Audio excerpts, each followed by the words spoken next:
कि बड़ी खबर आ रही है और बड़ी खबर यह है कि सुप्रीम कोर्ट के फैसले आने के बाद ही जो बनारस कोर्ट है वो अपना फैसला देगी। मोइन, क्या अपडेट इस समय का? पंकज जी बात कीजिए। मोइन हमारे सहयोगी आपके साथ है।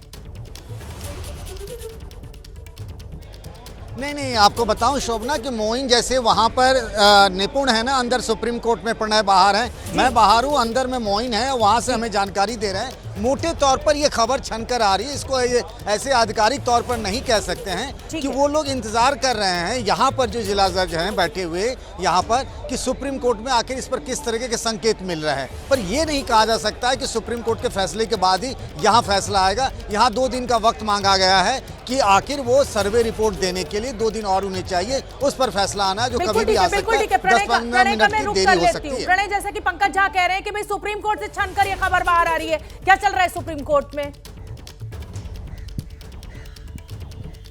देखिए, सुप्रीम कोर्ट में फिलहाल इस मामले के ऊपर सुनवाई का रुख तय होना है। अभी अब से कुछ देर पहले ही हुज़ैफा अहमदी को बुलाया गया कोर्ट में उनसे बातचीत, जो सुनवाई की प्रक्रिया है वो शुरू हुई, लेकिन उसके तत्काल बाद 5 मिनट का जो ब्रेक लिया गया, फिलहाल ब्रेक के बाद सुनवाई रिज्यूम हुई है। ये अपडेट फिलहाल हमारे सहयोगी निपुण सहगल जो कि कोर्ट में मौजूद हैं उनकी तरफ से नहीं आया है, इसलिए हम भी इस चीज का इंतजार कर रहे हैं कि कोर्ट के अंदर से जो लेटेस्ट अपडेट आता है, कोर्ट की सुनवाई आगे शुरू हुई है नहीं हुई है, क्योंकि जस्टिस नरसिम्हा और जस्टिस DY चंद्रचूड़ जो कि इसको प्रिसाइड कर रहे हैं इस बेंच को, उनकी तरफ से क्या कहा जाता है, पिटीशन को कैसे सुना जाता है। क्योंकि एक महत्वपूर्ण चीज यह है कि आज के जो ऑर्डर था हियरिंग का, जिस जगह ये लिस्टिंग थी वो 40वें नंबर पर ये पिटीशन लिस्टेड थी, उसको थोड़ा सा प्रीसीड किया गया है, उसे जो है जल्दी लिया गया है और एक तरीके से एक मैसेज देने की कोशिश की गई। लेकिन आगे सुनवाई क्या होगी इस पर नजर जरूर होगी कि किस तरीके से कोर्ट इस पूरे मामले की सुनवाई करता है। जहां तक फैसले का सवाल है, फैसला तो सुनवाई पूरी होने के बाद आएगा और क्या फैसला आता है ये तो फिलहाल नहीं कहा जा सकता। लेकिन कोर्ट की तरफ से जिस अपील के साथ जो इंतजामिया कमेटी है, जो मैनेजमेंट कमेटी है वियानवापी कोर्ट की, उसने अदालत का दरवाजा खटखटाया था,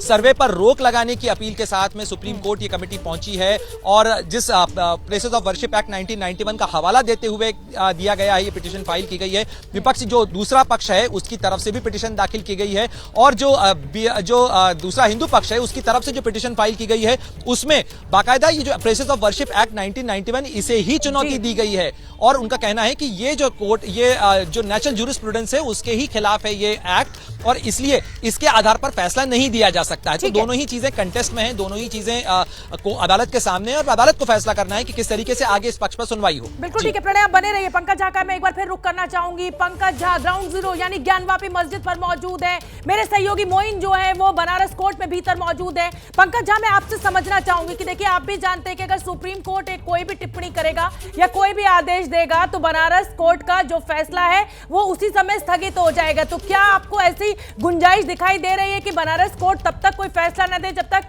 सुप्रीम कोर्ट अपना रुख साफ ना कर दे कि भाई इसकी आगे सुनवाई हो सकती है, या जो भी कहे सुप्रीम कोर्ट आज?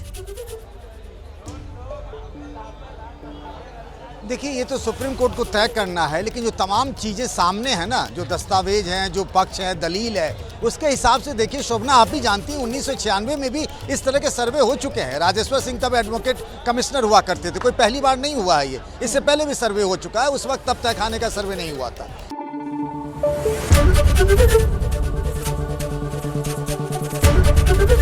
ABP न्यूज़ आपको रखे आगे।